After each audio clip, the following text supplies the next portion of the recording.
墨西哥城，一座比时间还喧闹的城市。在这里，白天不只是白天，夜晚也从不安静。街头的节奏是生活的心跳，车声、人声、音乐声混在一起，像是一首永远唱不完的歌。在这里，味道是灵魂的语言，一口塔可是街头的拥抱，一杯热巧克力是早晨的问候，而墨西哥人的热情是家的味道，也是思念的味道。甚至连警察呢也是很热情友善，真的是很像是回到台湾的感觉。对，人们在食物里记得家，记得节日，也记得那些离开的人。而我们在这座城市的香气与喧闹中，开始寻找那个关于死亡与重逢的故事。我们的亡灵节之旅从这里开始，在墨西哥的心脏，生命最热的地方。嗨，早安！然后我们现在呢是在墨西哥市的第2天。我们昨天晚上呢就梳洗一下，然后就没有出门了。然后我们今天才来吃早餐。昨天晚上我们到这边的时候就已经是晚上8点多了。对。然后我觉得那个时差真的是超难调的，就是在飞机上，我们就是整个也是不是很好睡。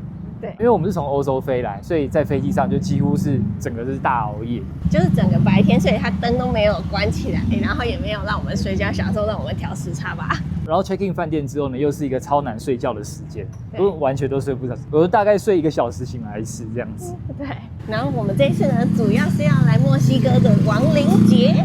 我们已经看这个活动看了很久，我们真的超想来的。然后我们这一次也是第一次来墨西哥，很期待看到墨西哥人呢是怎么样看待这个生死这个观念。然后我们现在呢已经很饿了，所以我们现在要来走去吃早餐，一个墨西哥人才会吃的早餐。你看在这里啊，交通就是尽量建议可以搭地铁的话，就不用搭 Uber。因为在墨西哥市，它是一个非常大的城市，它这个城市呢就有2200万人口，超夸张了。台湾人口也不过才2100万人口啊。那我们刚才搭地铁啊，虽然是蛮方便的，但是就是我们还在学习怎么样找。因为它地铁线路蛮多的，因为毕竟是一个大城市嘛，所以就找了一下。这边搭 Uber 啊，其实也是蛮便宜的，就是比台湾都还要便宜。所以如果要搭 Uber 啊，或者是什么也都蛮方便的。可是我们昨天从机场啊搭到饭店啊，就只能在机场那边叫那边的计程车，那边计程车就蛮贵的，一次要$65这样。那我们今天是墨西哥旅游的第1天，还没有想好说要去哪里。不过我们今天呢，就主要会是在这个市区这边景点走走逛逛，然后吃一下如果在地图里面打很想去吃的地方。因为这个城市毕竟有很多的景点都需要去，然后还有很多的吃的，也可以去。好。然后我们现在走到这个市场的附近，我们来吃这个早餐。它早餐好像是我们看了一下 Google Map， 好像是吃牛肚的。对，汤。对，嗨，这种哇，你看上面就有一只牛，2只牛什么2只牛？哇，这牛有点可怕但没有什么人对啊，8点半开门，然后我们现在大概20几分。对不对？还没开门啊，我们太早了。Plato grande, chica, small. Yes, large, small. 来看一下这是什么？墨西哥饼而且它这边还有非常多种不同的蘸料。这咖啡喝起来很特别，因为我想说，就是黑咖啡吧，可是它有一个甜甜的味道，很酷是不是有加炼乳？没有，只是我觉得还蛮好喝的，好特别啊！果然是南方的国家的东西都会有一点稍微甜甜的，就跟台南一样，是不是？对，还有东南亚或者是越南，那东西都不是都有一点甜甜的吗？来喽，来，我们现在吃的这个是墨西哥版的台南牛肉汤。对，超酷的。哇 ，Thank you， Gracias。他还给我们这个分享碗呢。我们才付了140块就有这么多的东西。好夸张哦！它这个里面呢是牛杂汤，有各种不同牛的内脏的部位，但大部分应该是牛肚吧，我猜。应该是吧？很特别，它这个你还可以沾塔可玉米饼吃。而且我们之前住在国外的时候啊，就那些墨西哥的小摊贩啊，或者是餐厅，它都会有那种牛肚、牛的内脏的汤，然后我们都其实都不太敢点。然后我们想说，都来到这里了，就来吃吧。而且大家都非常推荐，就是连我们之前住纽约的时候，他们都非常推荐他们的牛杂汤。好酷哦！你看这个汤匙也好酷哦，对。后有一个牛肚的味道，有一点点小腥味，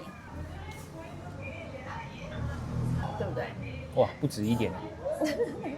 还好我点的小碗的，好，我要吃塔克了。我觉得我也需要配塔克吃。哇，这个味道太震撼了啦！是不是有一点腥味？哇，牛骚味！你确定你知道你自己在加什么东西吗？不知道啊，没关系啊。哦，这样子。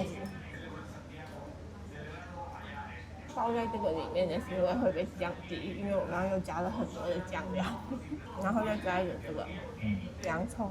这个属于我来到了异地我敢尝试的东西。我还不知道我自己敢不敢试那个虫的料理，虫的 taco。在墨西哥，大家都吃这个玉米饼当主食。我刚刚就在路上看到很多人都拿一卷一卷的这个。玉米这个东西对墨西哥人来讲，它算是上天赐予的食物，它就是一个非常神圣的东西。反正都来到这里了，大家吃什么就吃什么吧，反正就是他们这里的文化。可是我可能不敢吃虫。但就有一句话就是在说，如果说我们来到这个地方旅行，没有去尝试当地的食物的话，就真的是白来了。对，来吧，在墨西哥的第一餐感觉如何？第一餐要吃辣牛肚，对，有一点冲击，味觉的冲击的感觉。对，而且从来没有吃牛肚的习惯，还。哇，这有个市场。这里的人真的很热情。我自己是蛮喜欢吃牛肚的啦。我们在台湾就是也都会去吃一些牛肚的料理啊，但是哇，这里是吃的是味道真的是比较重了一点。对，它的牛味很重。如果喜欢牛肚的话，可以来尝试。但如果说怕那个牛内脏味的话呢，就是可以跳，就可以不用去了。要怎么说啊？就可以用别的东西把它盖过去啊。好，那我们现在要走去宪法广场的路上呢，我又找了一间 tacos， 我要来去试试看。好痛哦！对，继续吃。吃很饱哎，而且我觉得我也需要休息一下。来吃这一家，这一家是24小时营业的。好啦，最近感觉是连锁那种比较多人的。我们2个人吃一个嘛。这个你看，又有这个牛肚的。这个才85块而已耶。对啊，加25块披萨就有这个喝的。那再来吃一碗。我的天啊！哦，听说这里的可乐很好喝哦，来喝喝看。不一样吗？没有啊。没有。比较没有气呀。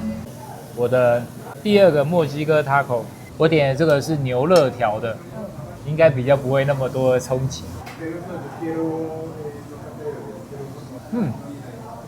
干，你要不要吃？要让我吃了，刚刚还说不吃，可是还是得要吃一口啊。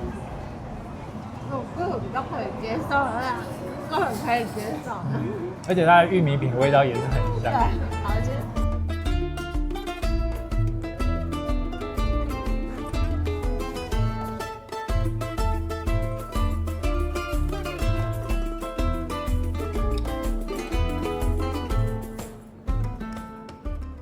看看我们这里真的是超壮观的，在这个宪法广场上面呢，就是布置了满满的亡灵节的装饰，对，然后用满满的万寿菊这样子铺着，就是跟亚洲的文化有点不一样，它就是把死的感觉就是很缤纷、很彩色的这样展现出来。墨西哥人呢，他们把死亡当作生命的另外一面，保持着一个尊重而且自然的一个现象。所以这边的人他们喜欢用色彩、用音乐、用食物、用笑容呢，去纪念他们已过世的亲人。他们相信，只要被记得，就会永远存在着。就像可可夜总会里面说的一样，死亡并不是离开，忘记才是。现在呢，就有很多的维安人员在周边，然后就是准备着这里。前面呢是宪法广场。你有觉得这里的警察跟台湾的差不多，就是比较没有那么高大、那么可怕的感觉，所以你才敢去问人，对不对？对，亲切。这里的呢就是比较亲切和善，然后在欧美呢就是超高大，你就不敢去问他们。目前在墨西哥的第一天，感觉就是这里的人都很友善，就算他不会讲英文，他也是很努力的表达回答我们想要问的问题，甚至连警察呢也是很热情友善这样子，真的是很像是我们回到台湾的感觉一样。对。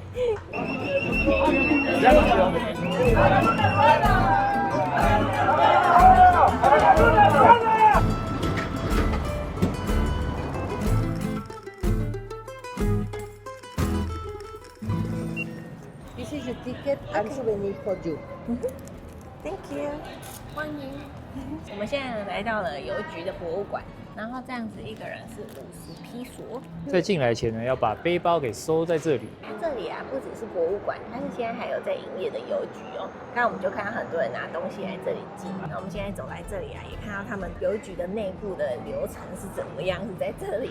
就很多人来到这边，他们会来这里买个明信片，然后寄回去。对，刚刚我们的票呢，它就是2个信封，然后它就可以让我们寄信。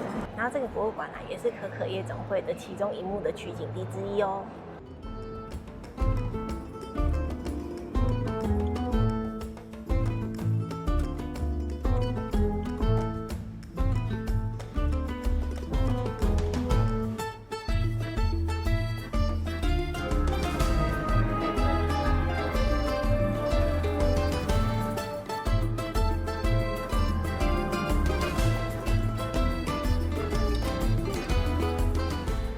我这一趟路呢，我很想要找看有没有在那个可可夜总会里面神兽的那种娃娃，彩色的狗啊，或者彩色的老虎、猫啊那种娃娃。快进去这边看一下。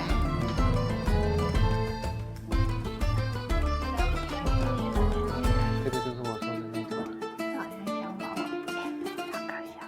那我们现在来到了一个市集，然后它这个市集呢，都是卖一些墨西哥当地的一些伴手礼。都蛮适合观光客来这边逛的。然后现在刚好是亡灵节的期间，它全部的东西呢都是有一些像骷髅头啊，然后有一些神兽啊的装饰。然后不是亡灵节的话，应该就是会有卖一些像是袋子啊、杯子啊这种东西。其实我觉得，如果说不是亡灵节期间来的话，来到这里应该也是可以感受到满满亡灵节的气氛，因为就是东西都很彩色啊。对啊，缤纷。在这里逛起来感觉就有点像是我们在逛五分铺一样。而且它这里面超深的，里面有一整区，然后就会分成小巷子再走进去，超大的。墨西哥东西都是非常的缤纷，像袋子啊、枕头套啊、衣服啊、盘子都非常的缤纷。你看像这个，对啊，这有再小一点的话就好了，这很可爱耶，不觉得吗？这很适合亡灵节。对，你看这还有袋鼠。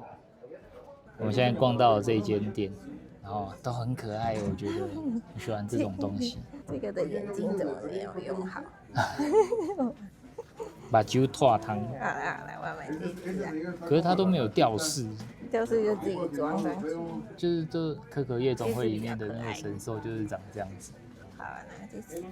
你喜欢啊？对啊。哦，好。先买一只啊。那不然我直接问他2只可不可以打折？这应该有办法自己回去做成吊饰吧？这也很好看。上买了东西。对，我们在这间店呢，一口气买了3只神兽，很可爱，很可爱，而且一只120，它算我们3只300块。对。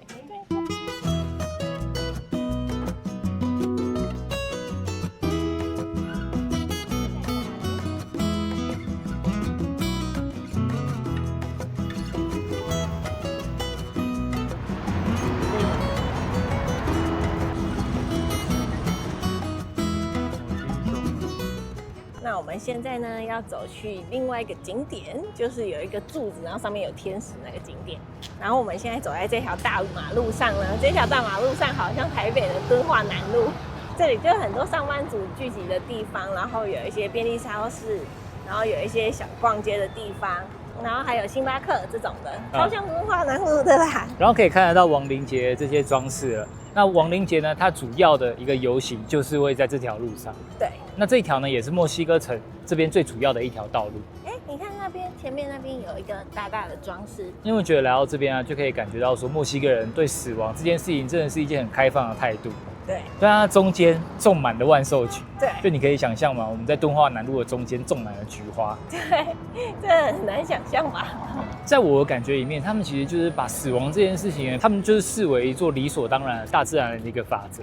我们每个人的必经的一条路，有这个观念之后呢，就不会害怕面对这一天的到来。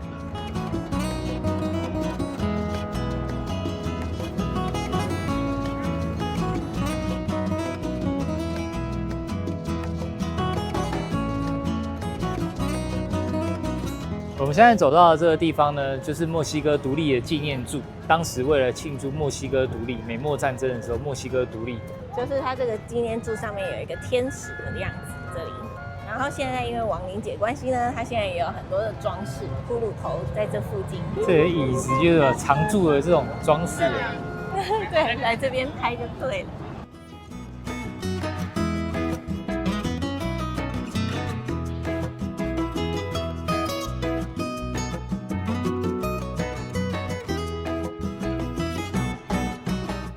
好，然后我们现在呢又要来吃 taco， 然后这间 taco 是有得过米其林的哦。然后我们刚好也遇到有一个剧组在这里做拍摄，这个剧组我们刚刚在路上已经遇到他了，一个大阵仗。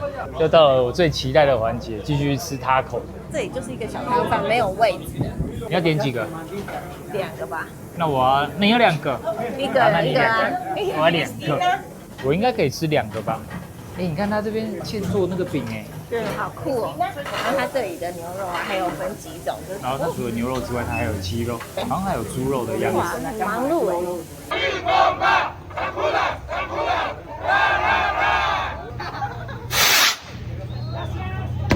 哎。刚刚那个感觉好像是类似妈祖游行的感觉，因为我们在路上啊就看到有一些人，他们就会带着自己的一尊的耶稣的雕像这样子，对我觉得很酷。Thank you。哇！你知道吗？我在看这间的时候，然后我就在想说，这个不是看起来就是跟我们早餐店的很像吗？对对，一样就是在那个铁盘上面料理。到底是为什么可以得米其林？对，让我来吃吃看。好。差不多就像是我们中秋节烤肉的那个腌的肉片，先烤一烤之后呢，放在这个玉米饼上面。哦，这也蛮咸的。很咸。我喜欢这个猪肉。这猪肉让我想到了中秋节烤肉，就是我们中秋节烤肉猪肉，然后用玉米饼夹着，好吃。好，然后我们吃饱了。刚才那几种口味你觉得怎么样？我觉得好像普通。吃到连隔壁刚才他们在拍影片的人，他们会过来问我们说：“你们觉得这些 taco 怎么样？”对，然后他还推荐我们另外一间他觉得最好吃的，虽然他有获得米其林的推荐，可是我们觉得怎么跟我们吃的其他间感觉起来好像更普通了一点。但它牛肉它有分3种口味，有分菲力，有分 wrap， 然后我就吃不太出来什么差别。吃不太出来。我反而还比较喜欢它猪肉的。因为就有一种怀旧感。对，中秋节烤肉感。对，好，那我们这几天再来试试看其他家。好，那我们现在回到我们住的地方了。然后我们这次呢，在墨西哥城住的地方呢，是在这个罗马区这一区。然后这一区也是大家说这个治安比较好的区域。这一区呢，其实环境也蛮好的，像我们走出来啊，就有一些咖啡店啊，有一些小酒吧，蛮像大家说的民生社区这一区。罗马区这一区呢，也是一个大家来到墨西哥城会来这边逛的一个区域。这是我们这一次住的地方，这边呢我们订4个晚上，130几欧元。然后这一区要去市区也是很方便。看看这里是我们的公共区域，它这里有，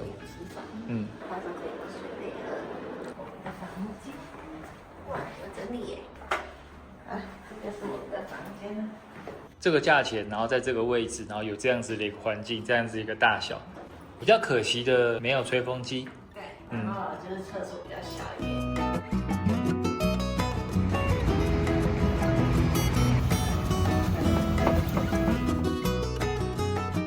刚回去睡了一下，然后现在在这个罗马区这边走走。哇，这里漂亮很舒服的一个地方呢，就连晚上都可以出来走走散步。晚上啊，就还有很多餐厅啊，然后酒吧、咖啡厅啊都来开着，甚至像是逛药妆店啊、星巴克啊、Seven 啊，这边也都有，很舒服的地方。然后我们现在呢要来吃这个 churros， 超可爱的，还有这个亡灵节的装饰。然后我们点了一个 combo， 它有4只 churros 跟一个热可可。这个啊，沾这个巧克力很好吃，而且在这个整个氛围啊，很享受这样子。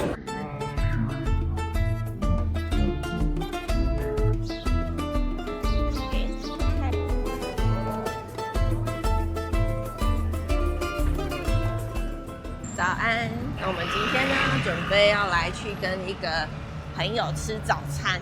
然后这个朋友呢，是我们之前呢在环法在巴黎的时候认识的，他也是一个有骑公路车的车友。所以这一次要来的时候，我就传讯问他说：“你有没有空？我们可以碰个面吃个早餐。”他就也很热情的，明天他就要去哥伦比亚了，然后今天早上就是抽空2个小时跟我们碰面。所以等一下呢就去跟他碰面吃早餐，然后打算问他说有没有推荐在墨西哥城这边的行程。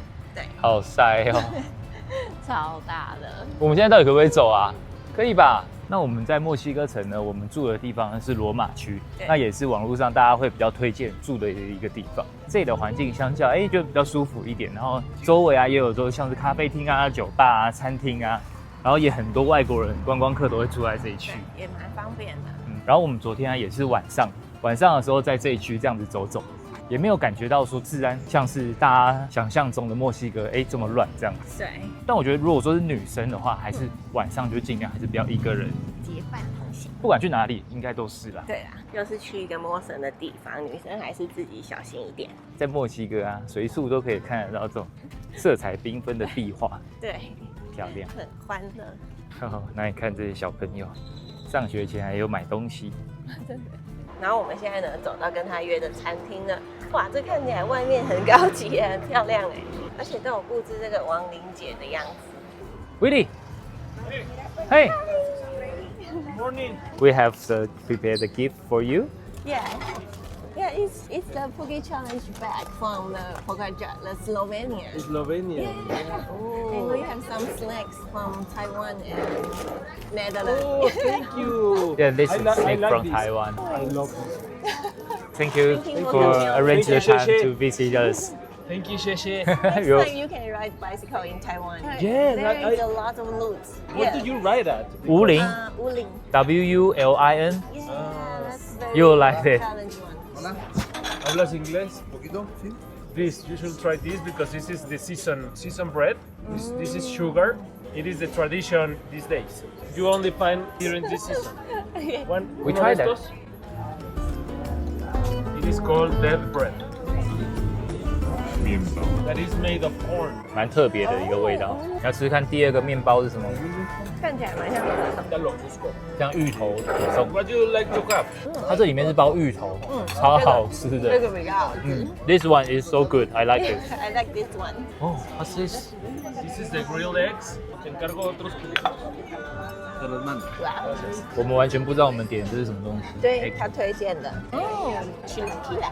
不是玉米饼，是跟这一样的东西吗不太一样，因为它这个饼是用炸的，这个是软的。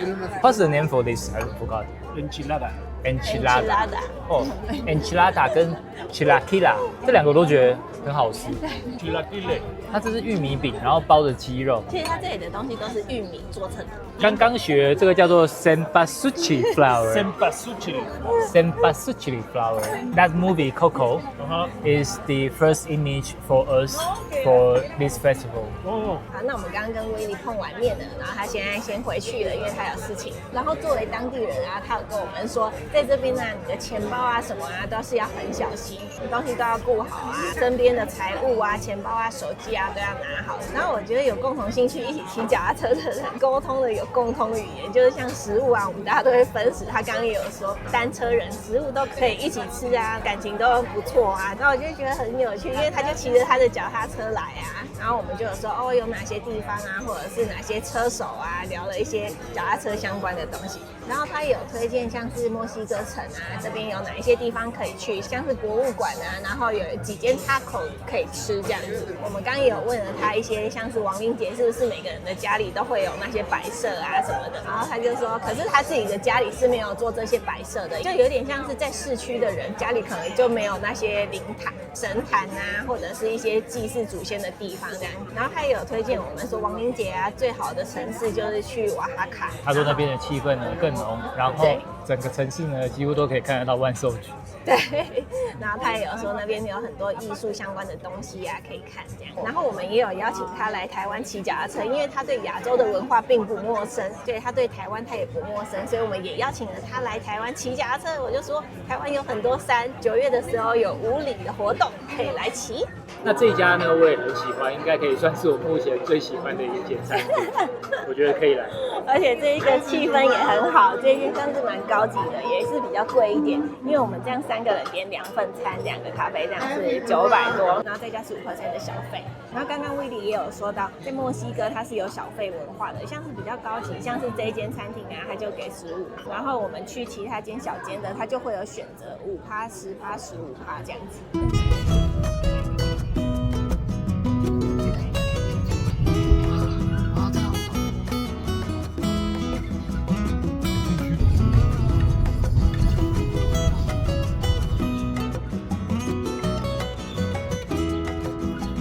好，那我们在跟威利分开之后呢，我们来到这个地方。人类学博物馆。那这里呢，也是墨西哥最重要、最受欢迎的一座博物馆。那这座博物馆呢，有展示着原住民文化、考古遗迹跟人类学研究的成果。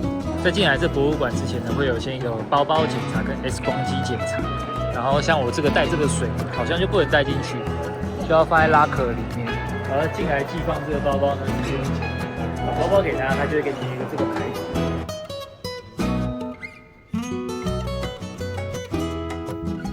然后它在这个博物馆里面，它有几个展馆，它有像是人类发展啊，是从 Lucy 开始，人类的祖先，然后开始到古文明啊、玛雅文化的展馆，然后还有一些墨西哥原住民他们这里的发展是怎么样开始的，然后还有一些很久以前出土的一些文物这样子。这边在展示的是墨西哥原住民的历史。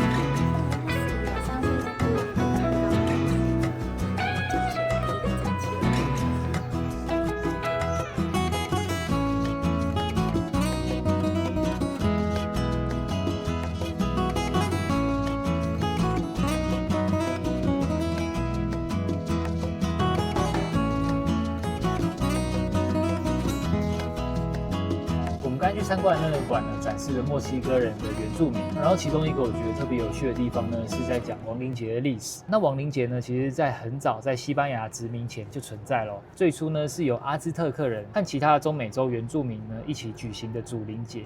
那他们相信呢，生命是循环的，死亡只是回归到另外一种状态。那后来西班牙人来这边殖民的时候，把天主教带过来，把原本祭祀亡灵的仪式呢，与诸圣节和万灵节结合，所以呢就形成了今天的亡灵节的传统。那亡灵节最重要的象征呢，就是家家户户会搭建着祭坛。那祭坛呢，它通常有放好几层，每一层呢都有代表它自己的意义。像是上层呢，它就放十字架跟圣像；中层呢会放亡者的照片，跟他们生前最爱的食物跟饮料；下层呢就摆满了花朵、蜡烛、骷髅头、剪纸跟水，让灵魂可以解渴，然后找到回家的路。其实呢，我觉得这里的亡灵节啊，其实跟台湾的清明节其实也是有一点点类似的。因为在台湾的清明节啊，也是会拜拜啊，然后准备一些食物啊，然后跟一些剪纸，可是比较没有那么的欢乐的氛围。像台湾以前老家的那些神坛啊，也都有放照片啊，一些类似的东西。对，我觉得也是有一点类似，就是有追随祖先的那种感觉。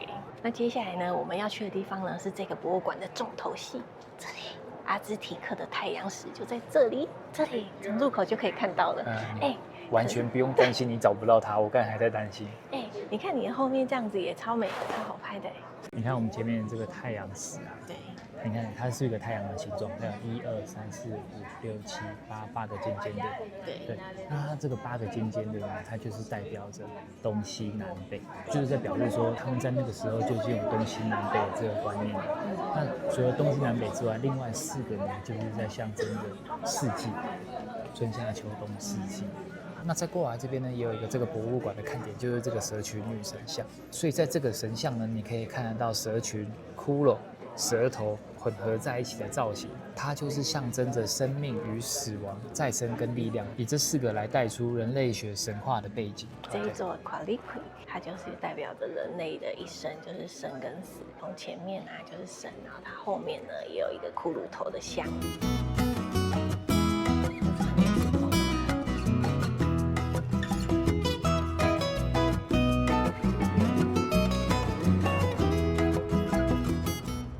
现在差不多逛完，要准备出去了。然后我觉得这个博物馆其实蛮值得来的，因为它不仅可以看到一些墨西哥的文化啊，然后还有一些玛雅时期的文化。它的展馆也是蛮大的，有室内跟户外的这样子。我觉得来到这里就是很像是哇，回到了我小时候打电动的那个时光一样，然后就是那些电玩里面的场景就直接出现在你的眼前，那种感觉很感动。然后可以看得到哇，真的是很久以前的历史，真的是很有趣，我觉得。那当然呢，在这边可以看到，可以了解到很多亡灵节的历史跟故事。然后这边啊也蛮适合像是一个早上或一个下午的时间来这边逛逛的。很不错。